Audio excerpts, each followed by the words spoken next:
In 2014, I founded Soul Survivor Outdoor with the mission of reaching active duty military through Christ-centered outdoor adventure. We're building resiliency and spiritual fitness, and we're sharing the gospel. SSO partners with commanders and chaplains to help build mentally, physically, and spiritually fit warriors. Since 2014, we've hosted over 10,000 active duty military in 11 states. As a donor, you might be wondering how effective our ministry is. Here's a story of one of the service members that's attended our events and the impact that it's had on his life.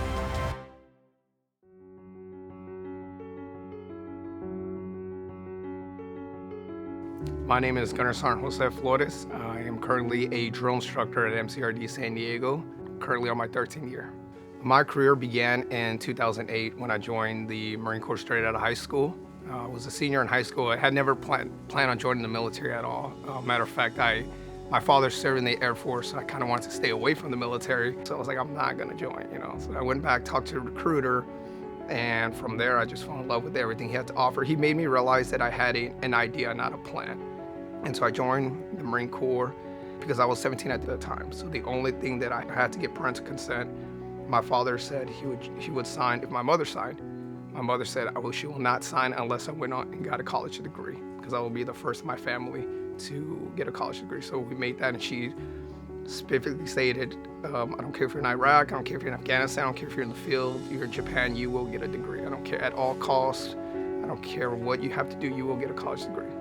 Being overseas in a combat environment specifically has made me realize that, what we do it makes an impact. It makes an impact on everything that we do. Yeah, so I returned from a deployment in 2018, and I hit a really, really dark spot in my life. I remember being in my bed and I was crying, and I got a text message from Rick Wolf, who was the gentleman that came to speak to us.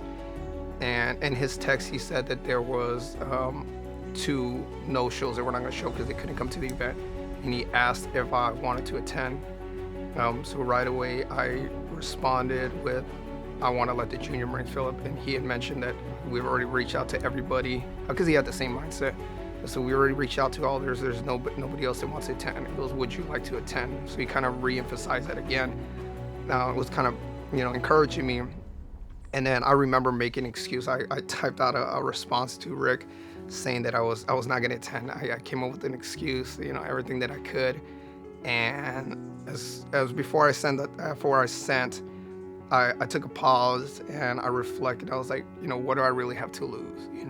Because at that time I felt like I was faced with 2 options. I can either sit there and continue crying and just let my life deteriorate, or I could take this step, go do something that I've never done, because prior to that I had never been skydiving in my life. It's always been on my bucket list. It's always been something I wanted to do. And I was like, and just get out, go meet people. Like, I knew Rick was genuine when he came to speak to us. I was like, I need to be around people like that.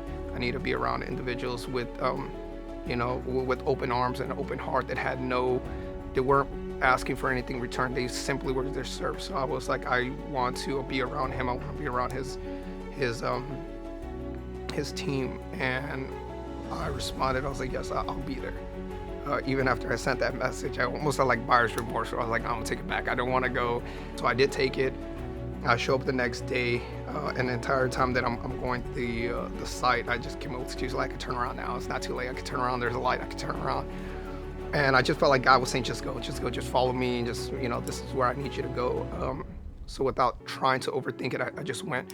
I went to the event, and I got there, and right away, just how they greeted me, like they didn't look at me like a staff sergeant. They didn't look at me as a Marine. I was just a brother. And they just had an amazing event planned out for us, but not just the skydiving. Prior to the skydiving, we had an individual who was a retired Marine come out and speak to us, and he shared his testimony, his story. And I think that was one of the greatest things, because no one knew what I was going through. I kept it internal. I couldn't vent to anybody else. Everything that I had was internal. So I had nobody to talk to. I had nobody that I wanted to, because I don't want to be vulnerable. It's like sometimes as leaders, we don't want to show weakness. We don't want to show that anything is wrong with us. And we put this facade that everything is great. We're strong, And then when I spoke to that individual, he shared his story. It was almost spot on what I was going through. And I remember when he was talking, I had to really hold back my emotions, but I was like, this is why God sent me, to hear this. So we did the skydiving event. It was complete. I'm not scared of heights, but for some reason that day I remember looking out that plane and I was like, I can't back out now. So we did, and it was a wonderful event.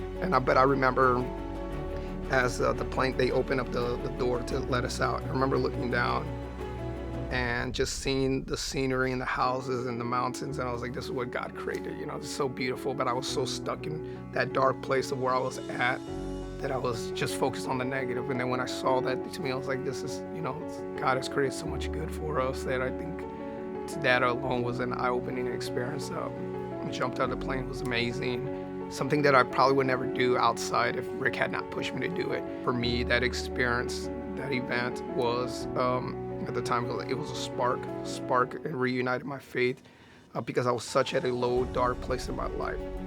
And then from there, since that day, it kind of put me back on my path, because at that time I was also failing school, which I had never done in my entire life. I've always been a straight A student, 4.0. I remember leaving there, going back to school and hitting the books, and then I ended up getting back on track, and I was able to steer my way up to finish my education. But that was that reset I needed. And then grew my faith, and I just continued from there. I've just been striving, and I've just been excelling everywhere. It just makes me reflect, like, what if I was not blessed with that opportunity to meet Rick? What if I was not blessed to go to that event? How long would I have suffered? Would I have ever got out of that hole? Yeah, and what I want others to know is that I feel that the organization Soul Survivors, and Rick and what his staff did, I think they saved my life without even realizing it.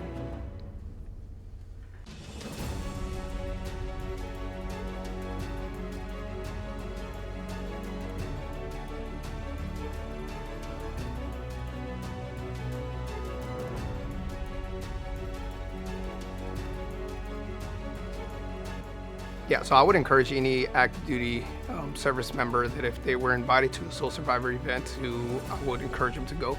There's so much that they can gain, their experience, the networking, the individuals, and I think it will attest to itself. But I would highly encourage it, and I'm so blessed that I took that leap of faith and that I went. Otherwise, I wouldn't have known, what that organization does. I think it was great, and the experience and just the people. I think it's a blessing.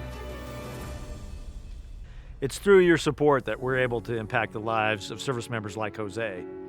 We'll see you soon. Thanks so much.